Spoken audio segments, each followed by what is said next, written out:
오래된 중국의 회남자라는 책에 올바른 말을 한다고 해서 다 일이 잘 처리되는 것이 아니며 오히려 말없이 실행하는 편이 낫다라고 말을 합니다.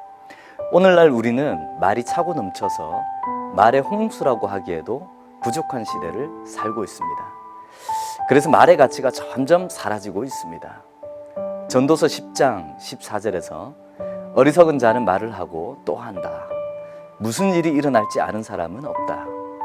앞으로 일어날 일을 말해줄 수 있는 사람이 누구인가 라며 지혜자 솔로몬이 충고를 해줍니다. 내일 무슨 일이 일어날지 한 치 앞도 알 수 없는 우리가 너무 많이 아는 것처럼 말을 많이 한다는 것입니다. 시기적절한 말 한마디가 우리에게 큰 위로를 주고 용기를 줍니다.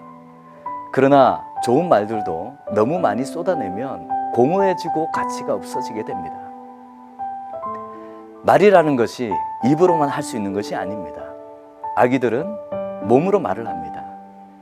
어떤 문화 속에 있더라도 몸으로 하는 말은 통하게 되어 있습니다. 몸으로 하는 말은 거짓됨이 없습니다.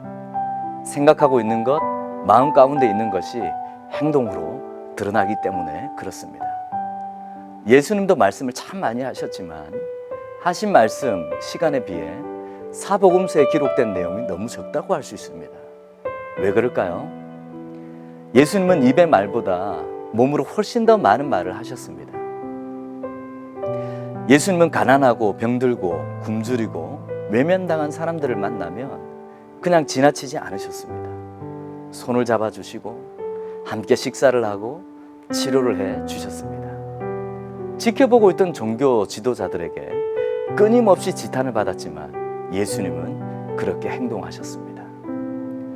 예수님께서 우리에게 가장 중요하게 지켜야 될 규율을 하나님을 사랑하고 이웃을 사랑하라는 것입니다. 하나님을 사랑하는 것은 어쩌면 입과 마음의 말일 수 있습니다. 그러나 이웃을 사랑하는 것은 하나님을 사랑한다는 입의 말과 마음의 말을 몸으로 말하는 것과 같습니다. 며칠 전 한야종의 대금 연주자이신 김정승 교수님의 대금 연주회에 초대를 받아서 참석하게 되었습니다. 국악 관현악의 연주를 처음 듣는 시간이었습니다.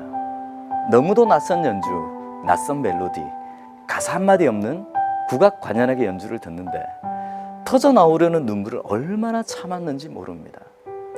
참으로 낯선 선율인데 대금 연주자의 혼신을 다하는 연주, 또 들릴까 말까한 작은 악기에 온 힘을 쏟는 연주자들로 인해 그렇게도 낯선 음악이 너무도 큰 감동을 주었습니다. 마치 몸으로 노래를 하는 것 같았습니다. 예수님께서는 그가 하신 모든 말씀을 최종적으로 몸을 통해 말하셨습니다. 바로 십자가입니다. 하나님께서 우리를 얼마나 사랑하는지, 또 우리와 얼마나 함께하길 원하시는지 십자가를 통해 몸으로 말하셨습니다. 오늘날 설교자는 말하는 것에 심취해 있고 성도들은 듣는 것에 심취해 있습니다. 그러나 주님께서는 우리가 세상을 향해 몸으로 말하길 원하십니다. 하나님을 사랑하는 것, 이웃을 사랑하는 것을 삶으로 말하길 원하십니다. 이제 거리두기가 모두 해제되었다고 하죠. 여러분은 가장 먼저 무엇을 하고 싶습니까? 이제 한국교회와 우리 모두는 주저없이 하나님을 사랑하는 것에 대해 이웃을 사랑한다는 삶의 말을 해야 할 때입니다. 아름다운 삶의 말이 넘쳐날 때 오늘 우리가 사는 세상은 참으로 행복할 것입니다. 이제 몸으로 하는 삶의 말을 다 같이 한번 시작해 봅시다.